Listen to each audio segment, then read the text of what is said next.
So what's the deal with billable hours and why does everybody hate them so much? Hey guys, if you're new to the channel, I'm Angela Vorpahl of angelavorpahl.com, and I help new lawyers become go-to rockstar associates at your law firm and still feel like a human at the end of the day. So if you were just starting out your legal career, if you are starting that first year as a lawyer, go to newlawyernow.com for some amazing resources to get you started. And with that, if you're ready to dive in, smash that like button and let's go. So to kick things off, what is a billable hour? Well, a billable hour is still the most common way that law firms use to bill their clients and therefore make money. And so at the end of each month, a law firm will send over a bill to the client with all the different time entries and all the different tasks that their lawyers did during that time. And then the client will be billed for that amount of time. Since that's the way that law firms make money, that's also the way they ask their associates to track their time so that, again, at the end of the month, the law firm can see all of the time the associate is spending, what the associate is doing during that time, and then be able to bill the client for that time in the very infamous 1/10 of an hour or 6-minute chunks. So when you start at a law firm, what are law firms expecting you to bill? Well, it generally depends on the size of the law firm. When you work for a big law firm, those annual billable hour requirements are usually 2,000 to 2,200 billable hours per year. If you're working for a smaller or more mid-sized law firm, those billable annual requirements are more like 1,800 to 2,000 hours per year. And so let's take 2,000 billable hours as an example.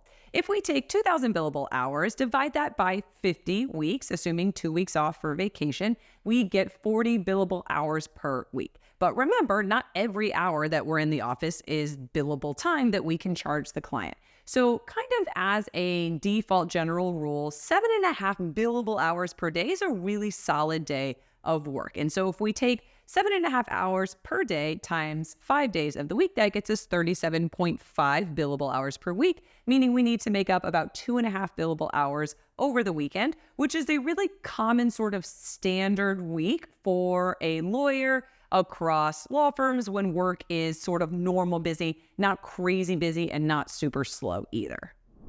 When it comes to billable versus non-billable time, this is where things can get tricky. So I know it sounds like it should be a straightforward question with a straightforward answer, but most law firms are going to tell you to use your best judgment when determining whether something is billable time or not, which can be really tough when you're just starting out and you don't have any context for that distinction. So I like to think of billable time kind of on a continuum. On one side of the continuum are things that are definitely billable time.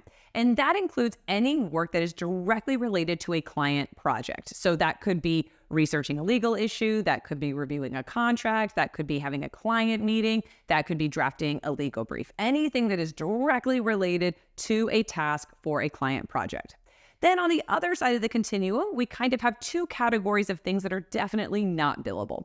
One of those categories falls under the professional umbrella, but is nothing directly related to a particular client, task, or matter. So things like firm-wide meetings, summer associate events, continuing legal education, networking events, professional development seminars, pro bono matters, things that are professional in nature, but again, not directly related to a client matter. The other thing that is happening on the end of the spectrum is anything that falls under the personal umbrella. So of course, if you have a dentist appointment, if you're having lunch with a friend, if you have to make a call to your insurance company, none of that time is going to be billable, even if you're at work when that happens. Then we have this infamous gray area in the middle, where law firms will tell you to use your best judgment, which of course can be very tricky to do. And so a very good rule of thumb is to always ask the partner managing the case if the client has any specific billing requirements or preferences so that you can get a lay of the land for how to bill some of these gray area matters. But again, if you're told just to use your best judgment, here's how I would approach it.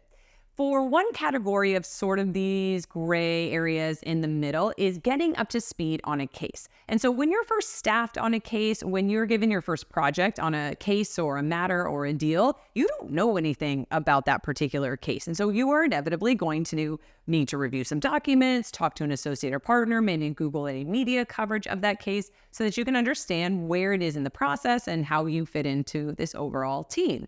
And for that, I would absolutely default billing for that time, because that is background information and understanding that you need in order to be able to serve this client, in order to be able to work on this matter.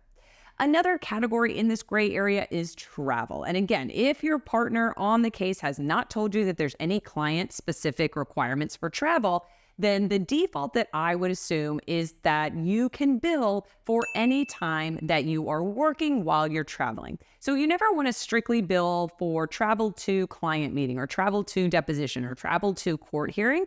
But during that process of driving in your car or flying in a plane, you are absolutely doing steps to prepare for that meeting or go over your talking points or think through issues that might come up. And so all of that thinking, strategizing, preparation is absolutely billable while you are traveling.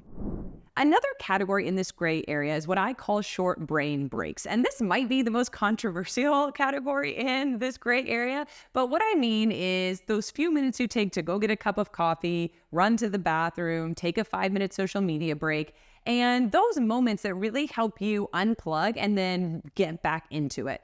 And I remember that I felt so strongly about billing for this time because those are those tiny breaks during the day that allow you to keep going strong for 10, 11, 12, 13, 14-hour days when needed. And one of the things to keep in mind when we're talking about these gray area categories as a whole is that so much of being a lawyer is not necessarily physical work product that you're creating, but is actually a creative thinking process. So you are thinking about strategies to approach an outcome. You're thinking about ways to problem solve. You're thinking about arguments to strengthen or weaken a position. And so much of that thinking process happens off the clock when you're not even in the office. It could be when you're driving home or when you're washing the dishes or those moments before you fall asleep. And so that's what I always remember coming back to whenever you're thinking about nickel and diming yourself for these tiny breaks in the day, is that there's so much time and there are so many hours that you're never going to bill for that are a really integral part of thinking through a case, a matter, an approach, a problem, and getting the client the outcome that they're looking for. I hope that was helpful in giving you guys an introduction into the world of the billable hour, especially since it's such a big part of the experience of any new lawyer just starting out, especially if you're going to be working for a law firm. So if you have any questions about billable hours or the law firm experience, definitely drop them in the comment section below. And of course, don't forget to hit subscribe and tap that notification bell so you can be notified every time I release a new video. And of course, if you were just starting out in your lawyering journey, go to newlawyernowwhat.com to get some really amazing resources. And with that, guys, I will see you in the next video.